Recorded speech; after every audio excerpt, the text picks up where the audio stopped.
The anti defection law is facing convulsions. इसमें देखो एक ओपिनियन दिया गया है what is happening in Maharashtra. Maharashtra में जैसे दो गुट बन गए, उद्धव ठाकरे के और शिंदे साहब के, इन दो ग्रुप आपके जो है बन गए। अब इसमें देखो पॉलिटिकल पार्टी के चीफ मिनिस्टर ये, इसके बाद ये क्या है, एक तरीके से यहाँ पे आप समझो कोई भी पॉलिटिकल पार्टी है उसके एक तरफ लेजिस्लेटिव विंग होती है और दूसरी तरफ ऑर्गेनाइजेशनल विंग होती है। तो यहाँ पे क्या है कि जैसे लेजिस्लेटिव विंग में कौन होते हैं, जैसे जो एमपी और एमएलएज होते हैं पार्टी के, वो लेजिस्लेटिव विंग बनाते हैं। वो आपका लेजिस्लेटिव विंग बनाते हैं। जो लेजिस्लेटिव विंग की अगर बात किया जाए तो एमपीज और एमएलएज मिलकर लेजिस्लेटिव विंग बनाते हैं। ऑर्गेनाइजेशनल विंग जैसे मान लो कि पॉलिटिकल पार्टी के जो भी पोजीशन होल्ड करता है, पॉलिटिकल पार्टी के हेड और जो भी आपके मेंबर्स हैं, वो सब आपके ऑर्गेनाइजेशनल विंग के अंदर आते हैं। अब यहाँ पे आपके पास एक लॉ है जिसे हम एंटी डिफेक्शन लॉ भी कहते हैं, 1985 के अंदर आया है। अब एंटी डिफेक्शन लॉ किस केस में लगना चाहिए, तो 1985 के अंदर ये लॉ आपका आया और उसमें कुछ बातें आपकी हाईलाइट की गई। और उसमें एक बात जो आपकी हाईलाइट की गई एंटी डिफेक्शन लॉ की, कोई भी मान लो लीडर है, सपोज करो एक लीडर है, वो आपका इलेक्ट होके आ रहा है एक पॉलिटिकल पार्टी के टिकट से, तो अगर वो दूसरे में चला गया इलेक्शन के बाद से, तो उस पर उसे डिस्क्वालीफाई किया जा सकता है। एंटी डिफेक्शन लॉ के तहत उसे डिस्क्वालीफाई किया जाता है। बट यहाँ पे दो चीज़ें सामने आ रही हैं जो इस पे भी हाईलाइट है। एक टर्म जो यूज्ड है वो स्प्लिट है, दूसरा टर्म जो यूज्ड है वो मर्जर है। स्प्लिट और मर्जर।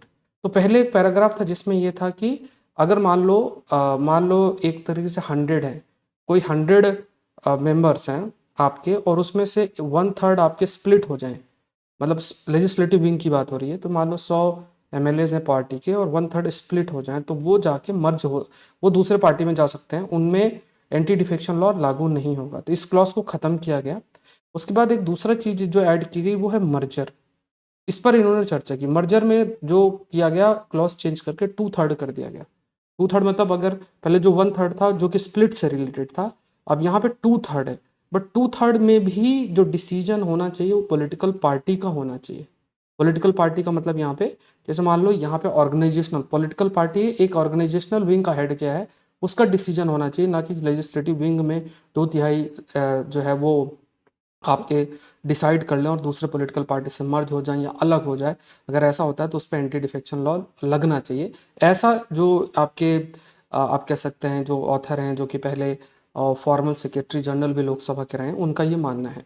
तो ये कुछ बातें इनके द्वारा कही गई हैं। तो यहाँ पे जो आपका एंटी डिफेक्शन लॉ, उसके अगर ऑब्जेक्टिव की बात करें कि अगर कोई भी डिफेक्ट करता है तो उस पर एंटी डिफेक्शन लॉ लग सकता है।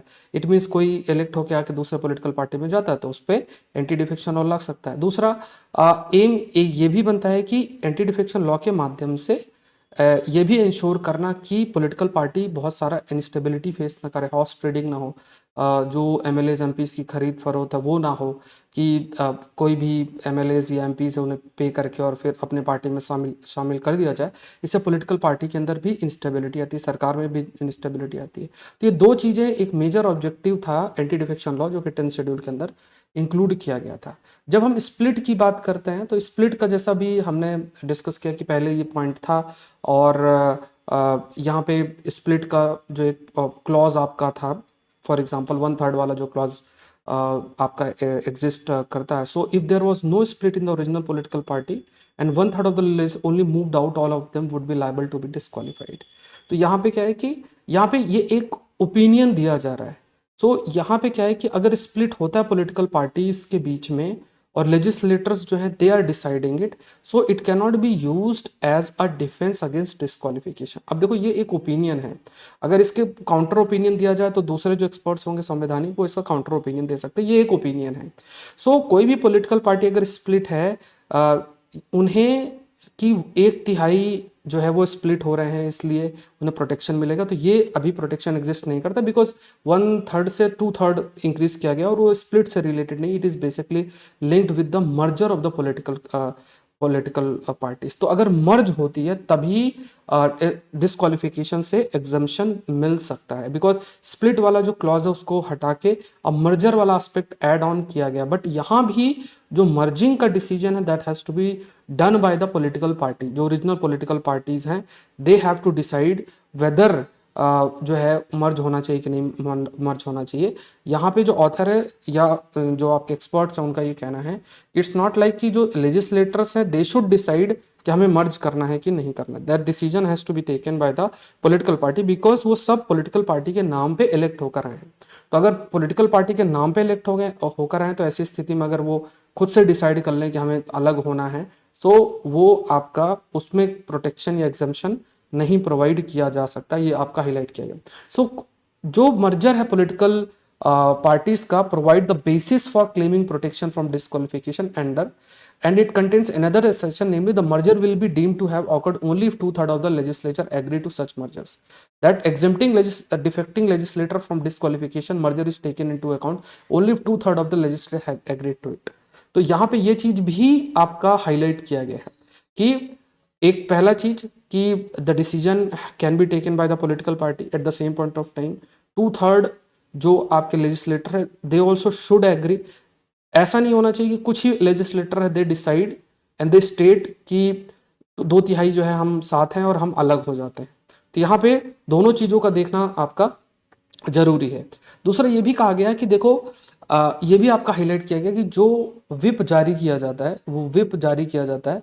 विप क्या होता है कि जैसे आपका एमएलएज हैं तो उनको एक डायरेक्शन दी जाती है जिसे हम विप कहते हैं, और ये डायरेक्शन कहाँ से आती है? पॉलिटिकल पार्टी के द्वारा आती है। इवन पॉलिटिकल पार्टी के द्वारा जारी किया गया विप अगर ना माना जाए, that can also be a basis for disqualification under anti defection law के तहत आपका हो सकता है। सो यहाँ पे क्या है कि ऐसी स्थिति में किसका विप इंपॉर्टेंट है? पॉलिटिकल पार्टी जो कि ऑर्गेनाइजेशनल विंग हम कह सकते हैं, या फिर लेजिस्लेटिव विंग की बात करें कि 2/3 जो लोग हैं वो साथ हैं एंड दे स्टार्ट गिविंग कि ये डायरेक्शन विप जारी करना। तो यहाँ भी देखना जरूरी आपका बन जाता है कि elected member of the house shall be deemed to belong to political party which by which he was set up as a candidate for election as such a member.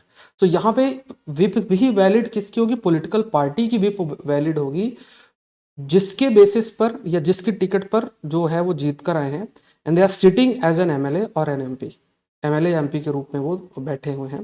तो यहाँ पे जो विप होगी या जो डायरेक्शन जारी किया जाएगा that is of the political party as a whole. ये कुछ पॉइंट्स आपका ध्यान रखा। तो यहाँ पे कहा गया कि लेजिस्लेटर्स के कोई भी ऐसा फ्रीडम नहीं है कि वो ओरिजिनल पार्टी से अलग हो जाएं एंड अलग होने के बाद इवन इवन जो है they start and they form a different political party and अपना ही विप जारी कर दें। Here the whip of a original political party has to be valid. ये चीज आपकी हाईलाइट की गई।